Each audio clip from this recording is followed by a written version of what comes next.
langga! Welcome back to my channel again. So today, I'm going to make strawberry, banana, and nectarine smoothie.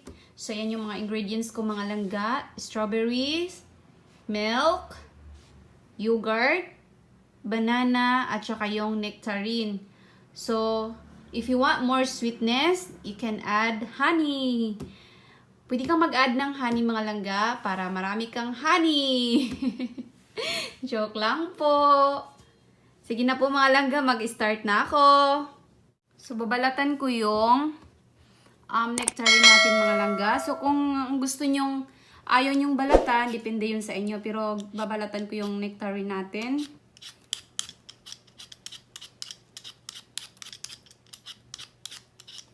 Nectarine. This is very healthy mga langga, yung nectarine. Mababa lang yung calories din ng nectarine.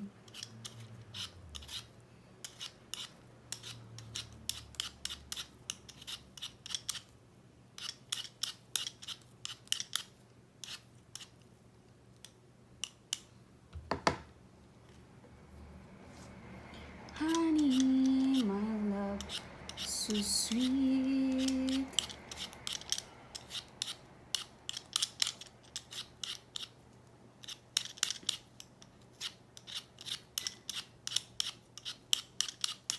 So this is perfect for kids mga langga, ang nectarine natin. At yung strawberry, lalo na yung may banana. Kung hindi kumakain ng prutas yung mga anak nyo, pwede nyo mag-blend kayo ng ganito.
Natin mag-isali yung sira. Ayan.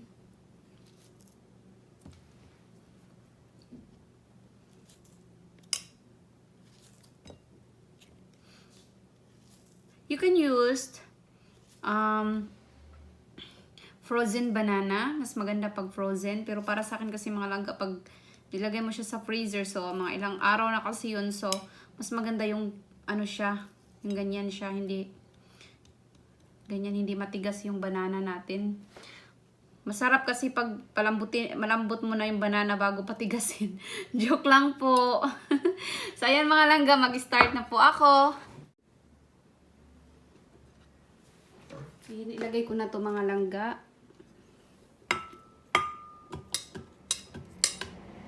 Ang nectarine, at saka yung banana.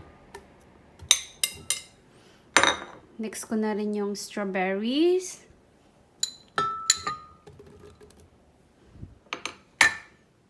Parang may green yata nasali. Ito may green siya nasali.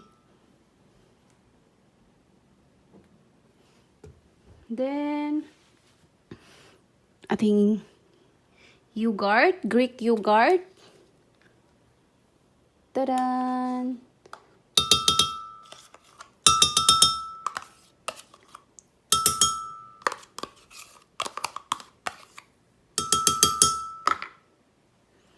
at milk.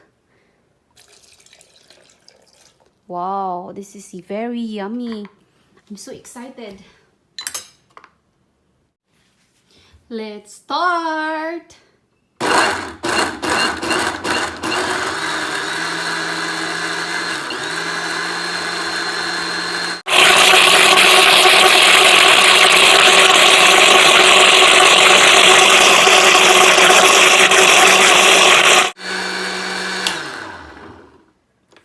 Done. Tapos na siya mga langga. Langga, ready to serve na yung ating smoothie.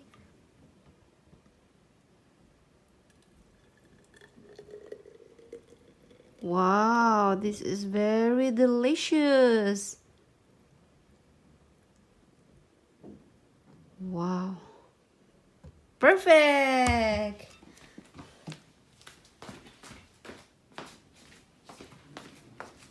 Tapos, lagyan lang natin siya sa taas ng ayan. Ayan mga langga para maganda siya tingnan. Lagyan natin ng mint leaves. So, ayan mga langga. Ready to serve to your kids or to your loved ones, to your family, your sister, your brother. Nandiyan na lahat, no? So, thank you so much for watching, mga langga. I hope you enjoy. Thank you so much. Mga langga, hello again. So, ayun mga langga, tapos na naman ang aking smoothie. So, ayan siya. Taran! So, cheers tayo mga langga. So, titikman ko siya kung ano yung lasa. Ready na ba kayo? Itaas ang paa kung ready na kayo. Char lang. Sige na.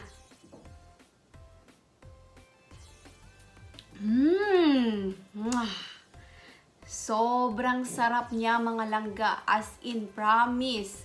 Napakasarap niya mga langga. At ito talaga ay perfect na perfect sa inyong mga kids. Pwede rin sa mga ano to, kahit sa inyo sa atin, pwede rin. Pero napakasarap talaga niya mga langga. At ito yung maganda rin sa mga kids. Kung hindi sila kumakain ng prutas, pwede nyong i-blend yung prutas at ipainom sa kanila. So, ito mga langga, ipapainom ko to sa aking alaga at syempre may natira sa akin na rin yun. Ang sarap niya mga langga, promise. Try nyo to, napakasarap. At alam nyo ba mga langga, yung nectarine ay mababa lang yung calories ng nectarine. Ayan. So, hindi na kayo maglagay pa ng, wag na kayo maglagay ng honey kasi yung banana natin matamis na. At saka yung yogurt, medyo matamis na rin yung yogurt. Pero depende pa rin yun sa inyo kung mahilig kayo sa matamis. Pero para sa akin, okay na yung lasa niya. Huwag na lagyan ng honey. Ang sarap talaga niya mga langga. Grabe. Napakasarap. So, yun lang po mga langga. So, maraming salamat po sa inyong panonood. At kung hindi ka pa nakapag-subscribe, mag-subscribe ka na sa aking channel para updated ka sa aking mga uploads. So, yun lang mga langga. Thank you so much for watching. Bye!